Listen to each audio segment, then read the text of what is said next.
Well, if you're just starting out, trying to build your brand and trying to build your community, you need to be very conscious of what your brand is.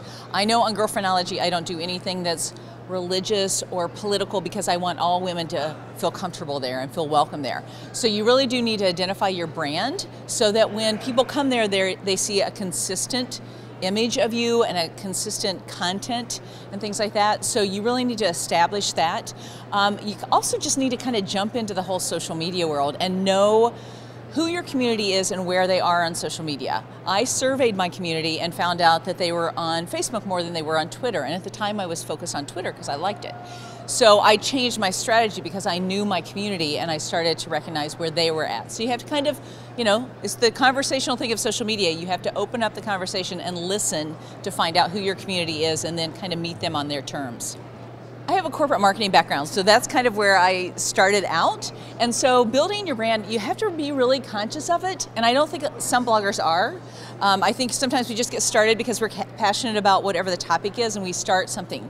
But when you can say, this is something I want to take seriously, do as a business, make money at, really kind of establish my name and my own brand, then you kind of have to identify what your brand is, and a good question is what you will and won't do. So there are things, like I said, I don't do political, I don't do religious because I want everybody to feel welcome there. I will say that I had an adult diaper company that came to me and wanted to advertise on my site. And I was like, well, it's not the feel-good brand that I want. It's not really good for my demographics. So you really have to identify what you would or wouldn't do, because in that case, I turned down money that they would have offered me for advertising, but it wasn't a good fit for my brand. So you really have to identify that and understand your community and what they're looking for and make sure that you help them, whatever their goals are, achieve them. On Girlfriendology, I try to make women's lives better by sharing girlfriend information or just, getting women communicating and talking about friendship and inspiring them. So you stick with what that brand is in every layer of what you do. Your brand is not just your blog.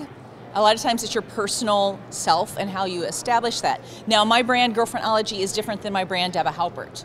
It relates, it communicates, it's obviously a tie together, but it's different. So I established Girlfriendology as a brand that's centered around female friendship, whereas, especially by coming to events like this and speaking and being involved in a lot of blogger social media worlds and things like that, I've established my brand as Debba Haupert. And so I maintain that is, I had this marketing experience, I apply it to the social media world, to the blogging world and things like that. So you have to be very conscious, and sometimes it's hard to separate the two. Sometimes you have to learn to do that. You are not your brand. You have to understand what your brand is, but also you have to understand what your company is, if that is your brand that you're dealing with. But so you kind of sometimes have to keep those brands separate, but you have to be very conscious of them all the time.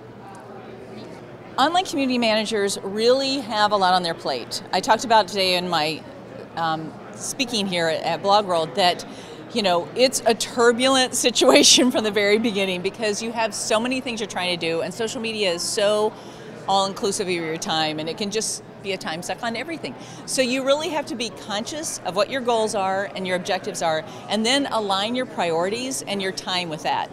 So for example, I've put more effort into Pinterest because my community is on Pinterest. It's a great way for me to build my community, but I also understand that I can be sucked into that and that I have to limit myself. So I set a timer for 15 minutes on Pinterest right now, and then it makes me get everything done that I need to get done. But you have to be really focused on, again, those goals and strategies to go after those goals. I also recommend to have community with other people that are in a similar situation, whether they're bloggers or online community managers, because then you can share things. I have an accountability partner. I have, a mastermind group and things like that where you can help each other stay on your goals, because that's really important to making your blog or your brand successful.